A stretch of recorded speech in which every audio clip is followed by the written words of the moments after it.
suis ravie d'ouvrir cette chaîne pour pouvoir bavarder et partager avec vous autour du métier de professeur des écoles. Avant toute chose, je pense qu'il est important que je me présente. Donc moi c'est Marine, j'ai 30 ans et je suis professeure des écoles T1, donc c'est ma première année de titularisation. Mon parcours scolaire et professionnel n'a pas été tout lisse, il a même été en dents de scie, je dirais. Quand j'ai fini mon bac, j'étais loin d'imaginer d'en être là aujourd'hui. J'ai toujours rêvé d'être maîtresse. Je pense que mes parents se rappellent encore de mes longues sessions de classe dans ma chambre avec mes élèves factices. Je dois même avoir encore quelques cahiers qui traînent par-ci par-là. Alors c'est parti, allons-y, retraçons ces quelques années. On va partir à peu près du collège. Alors à partir du collège, j'ai commencé à faire ma rebelle à peu près en cinquième. Je préférais plus passer du temps avec mes amis, à traîner, à glander, plutôt que de travailler. Donc très vite, en cinquième, on m'a proposé le redoublement. Sauf que je me voyais pas quitter mes amis, je me voyais pas changer de classe. Donc j'ai dit à mes parents, on force le passage.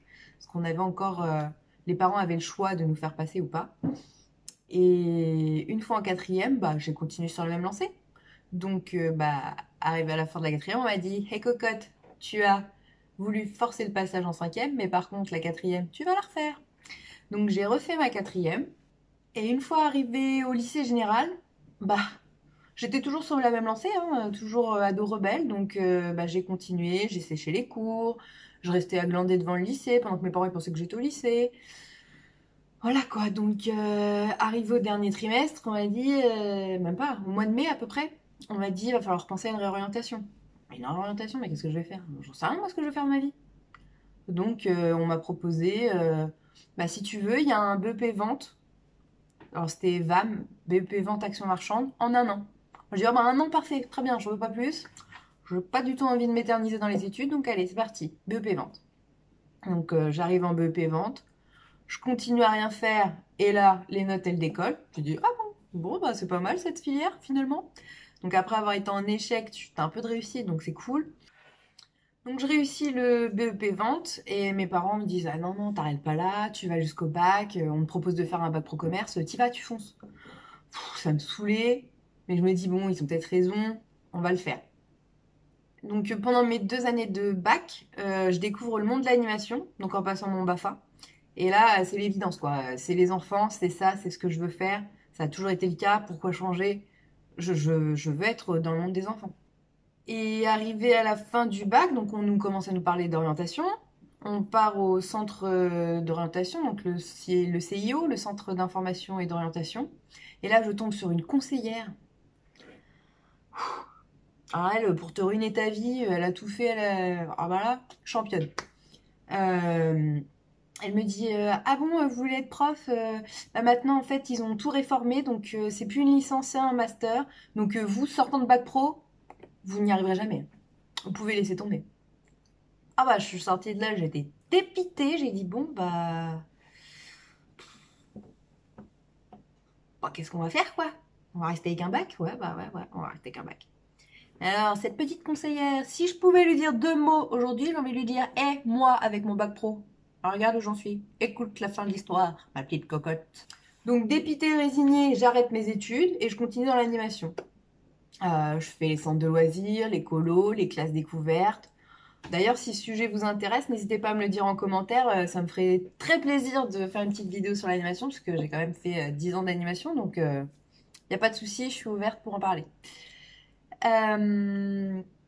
Et donc quand j'étais en classe découverte, je suis tombée sur une instite qui me dit alors, tu veux faire quoi plus tard? Je vais faire de l'animation. Non mais sérieusement, tu veux faire quoi comme métier plus tard? De l'animation, animatrice. Oui, mais ça c'est pas un métier stable. Regarde, là c'est des petits contrats, c'est des métiers nomades. T'as pas de, t'as pas d'avenir. Elle me dit là c'est bien parce que t'es seule, mais une fois que tu vas avoir des enfants, tu vas faire comment? Un mari, des enfants, c'est pas assez stable.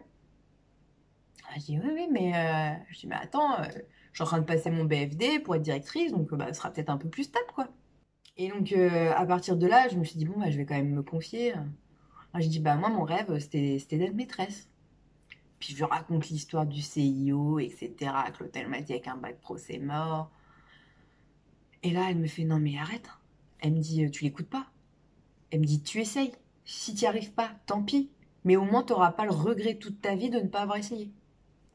Ah, je dis, ouais. Ah ouais, je vais peut-être le regretter, ouais. Je dis, bon, bah, allez, banco. J'ai encore mes codes post-bac. On est au mois de mars. Oh là là! Là, j'ai regardé les dates, j'ai dit, il me reste plus que 2 jours. Je dis, bon, allez, hop, je vais sur le post-bac. J'ai fait un truc, un micmac. Je me suis inscrite dans 5 facs. J'ai dit, bon, on verra bien ce que ça donnera. Et du coup, je voulais te dire, si tu passes par là, merci pour tes mots, merci de m'avoir reboosté.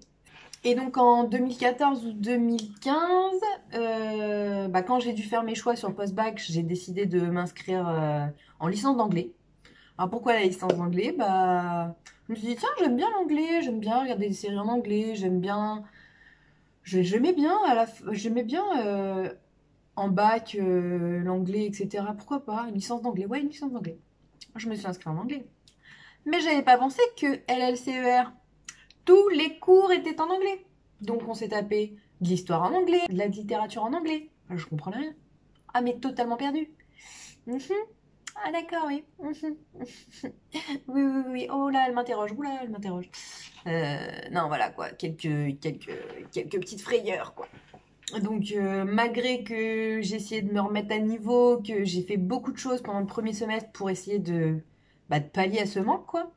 Je me suis vautrée, hein. Lamentablement, la grosse vôtre, quoi. Tu donnes tout, t'as 8 de moyenne, tu donnes rien, t'as 7. Ah d'accord, donc en fait, que je fasse ou que je fasse pas, c'est la même chose. Ah d'accord. Donc là, j'ai dit, allez, c'est bon. J'ai essayé, j'arrête. Ils avaient tous raison, avec mon bac pro, c'est pas possible. On arrête. Il n'y a pas besoin de tergiverser, là, on y va, quoi. Et à ce moment-là, je me dis, bah attends, je vais quand même aller au centre d'orientation. Je sais pas, moi je connais pas trop la fac. Peut-être qu'il y a quelque chose qui peut m'amener à être prof sans faire une licence d'anglais, quoi. Et arrivé là, j'ai rencontré la deuxième conseillère d'orientation, qui est à peu près du niveau équivalent de la première. Elle me dit, bah qu'est-ce qui se passe et tout. Je dis, bah là, je suis en train de me vautrer en anglais. Moi, je cherche une réorientation pour pouvoir être prof, quoi. Elle me dit, attendez, j'ai peut-être quelque chose pour vous, un BTS. Là, je dis, un BTS. Je dis, ok, d'accord. Oui, bien sûr. Quand je suis rentrée chez moi, je dis, non, mais il faut un master. Elle me propose un BTS. Quoi? Comment? Il y a un problème là. Donc j'ai dit, bon, allez, les concerts d'orientation, c'est pas ma tasse de thé. Trop peu pour moi. Et puis mes proches m'ont dit non, mais il faut que tu persévères. C'est pas parce que tu t'es raté une année, ça peut arriver à tout le monde. T'étais plus dans le bain des études, le temps que tu t'y remettes, etc. J'ai dit, ah ouais. J'ai dit, ah, mais moi je refais pas d'anglais, hein. C'est bon, là, j'ai eu ma dose. Et donc j'ai trouvé la licence, à Grenoble, ils proposaient celle-ci aussi, licence sciences du langage. Donc je me suis inscrite en sciences du langage. Et alors là, en français, c'était beaucoup plus simple. Donc j'ai réussi, malgré que j'ai continué à travailler à côté, donc je faisais de l'animation, j'ai fait animatrice, puis après j'ai accepté un poste de directrice adjointe, donc je pouvais pas aller à la fac comme je voulais, mais malgré ça, j'ai quand même réussi à valider mes 2 premières années. Et je me suis dit, bon, par contre, j'ai pas trop de lien vers l'enseignement, donc j'ai commencé un petit peu à me renseigner, j'avais entendu parler de la licence sciences de l'éducation, mais qui était à partir de la L3, donc je me suis dit, si je veux y aller, c'est le moment. Et là, je me suis dit, bon, je vais revenir sur la région parisienne, et je me suis inscrite en sciences de l'éducation à Paris-Descartes. J'ai validé ma licence sciences de l'éducation, et donc j'ai postulé pour un master MEF à Antony. Ensuite, je me suis inscrite au concours dans l'académie de Versailles. On fera une vidéo spéciale concours, donc ça, je ne vais pas m'étaler.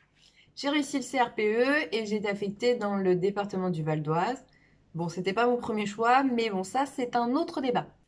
Après une année de PES, pas toujours facile, entre le confinement, jongler entre la fac, l'école, les visites, etc., qui te mettent un stress, on se comprend. Cette année, je suis dans l'ASH. J'emmène un groupe d'élèves qui appartient à un IME sur une classe externalisée dans une école de quartier. J'espère que cette vidéo n'aura pas été trop longue. Je vous souhaite une très belle journée et je vous dis à très bientôt.